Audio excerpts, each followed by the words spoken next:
ابھی سابق وزیر اعظم ذوالفقار علی بھٹو کو پھانسی نہیں ہوئی تھی، مگر سندھ کے تعلیمی ادارے بند ہونا شروع ہو گئے تھے، اور خاص طور پر کراچی کو چھوڑ کر کالجوں اور جامعات میں طلباء یونینوں کے الیکشن کا سلسلہ روک دیا گیا تھا۔ اندازہ تو ہو رہا تھا کہ کیا ہونے والا ہے اور آنے والے وقت میں اس کے کتنے گہرے اثرات مرتب ہو سکتے ہیں۔ ڈاکٹر قدیر مرحوم نے طلباء یونین پر پابندی کے وقت ایک ایسی بات ایک سرکاری آفیسر کے حوالے سے کی تھی جو آج تک مظہر عباس نے اپنی ڈائری میں لکھ کر رکھی تھی۔ مظہر عباس اپنے کالم میں لکھتے ہیں، ہمیں بھی یہ خدشہ تھا، پھر ایک آفیسر ہماری جامعہ کی سیاسی سرگرمی کے بارے میں معلومات حاصل کرنے آئے تو کہنے لگے، ڈاکٹر صاحب، نوجوانوں کو سیاست میں پڑھنے کی کیا ضرورت ہے، اور یہاں کے تعلیمی ادارے 1-2 سال کے لیے بند کر دیے جائیں تو کیا فرق پڑے گا؟ میں نے ارادہ مذاق میں فرمایا، جناب کیوں نہ تعلیم پر ہی پابندی لگا دی جائے، رہ گئی بات سیاست کی تو کس کو حصہ لینا چاہیے کس کو نہیں، اس کا بھی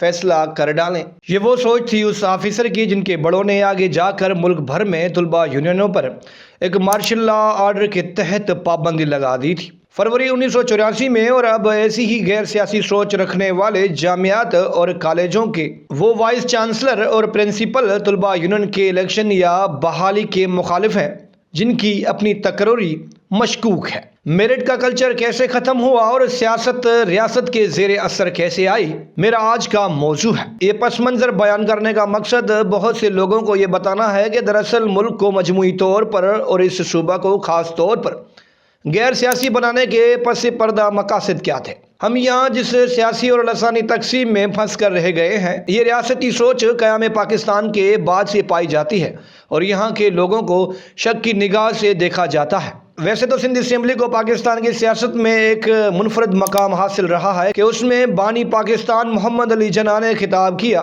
پہلے وزیر اعظم لیاقت علی خان نے قومی پرچم متعارف کروایا، اور جس سے سندھ تحریک کے بانی جو اس وقت مسلم لیگ سندھ میں تھے سید جی ایم سید نے پاکستان کی قرارداد پیش کی جو آج بھی اسمبلی کی پرانی بلڈنگ میں لگی ہوئی ہے۔ بعد میں سائیں یہ کہہ کر الگ ہو گئے کہ سندھ کے ساتھ دھوکہ ہوا ہے۔ تاریخی طور پر یہ صوبہ روشن خیال اور ترقی پسند سیاست اور ادبی لحاظ سے بڑا خود کفیل رہا ہے۔ تمام رنگ و نسل اور لسانی اکائیوں سے بالا محفل مشاعرہ، موسیقی اور تعلیمی اداروں میں بحث و مباحثہ کھل کر ہوتا تھا، نہ کوئی نفرت تھی اور نہ ہی کوئی بے چینی۔ تو پھر یہ لسانی اور سیاسی نفاق کیسے پڑا اور ہم یہاں کے مستقل باشندے اس سازش کو روکنے میں ناکام کیوں رہے ہیں؟ میرے نقطۂ نظر سے جس سے اختلاف کیا جا سکتا ہے، ابتدا اس سوچ سے ہوئی ہے جس نے ایک پالیسی کے تحت ملک میں ترقی پسند تحریک کا راستہ روکنا تھا، جس کے لیے سب سے پہلا وار مشرقی پاکستان پر کیا گیا کیونکہ وہاں بائیں بازو کی جماعتوں نے مسلم لیگ کا صفایا کر دیا تھا۔ لہٰذا جو 1971 میں ہوا اس کی ابتدا 1940 میں اور 54 میں ہو چکی تھی۔ پھر 1 یونٹ کا قیام اسی سلسلے کی کڑی تھا، ساتھ میں ملک کی کمیونسٹ پارٹی اور سرحد میں سرخ پوش تحریک پر پابندی۔ اس سب کے خلاف اٹھنے والی آوازوں میں سندھ آگے تھا۔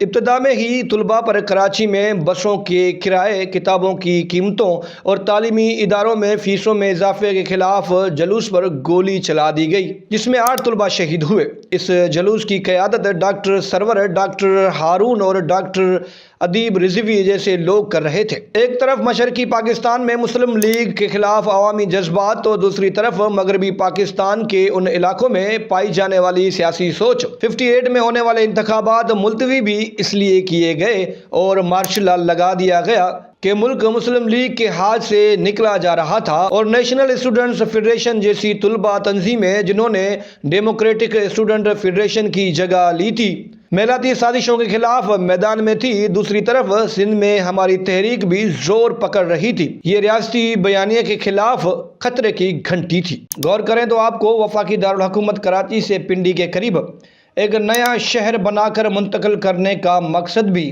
سمجھ میں آ جائے گا۔ اس میں بدقسمتی سے انڈین سول سروس سے پاکستان سول سروس میں آنے والے افسران کا بھی ہاتھ تھا، جن کی زیادہ تعداد پنجابی اور اردو بولنے والے افسران پر مشتمل تھی، جبکہ بنگالی افسران کی اکثریت اس کے خلاف تھی۔ ساتھ میں یہ سوال بھی اٹھایا گیا کہ متبادل کے طور پر ڈھاکہ کا انتخاب کیوں نہیں کیا گیا۔ سندھ میں لسانی نفرت کی ابتدا ایوب خان کے دور میں ہوئی ہے، جب نہ صرف مارشل لا کے ابتدائی دور میں یونین پر پابندی لگا دی گئی بلکہ سندھ کے اسکولوں میں سندھی زبان پڑھانے پر بھی پابندی لگا دی گئی تھی۔ کراچی ابتدا سے ہی اپوزیشن کا شہر تصور کیا جاتا تھا، لہٰذا اس کو بھی سزا دینا ضروری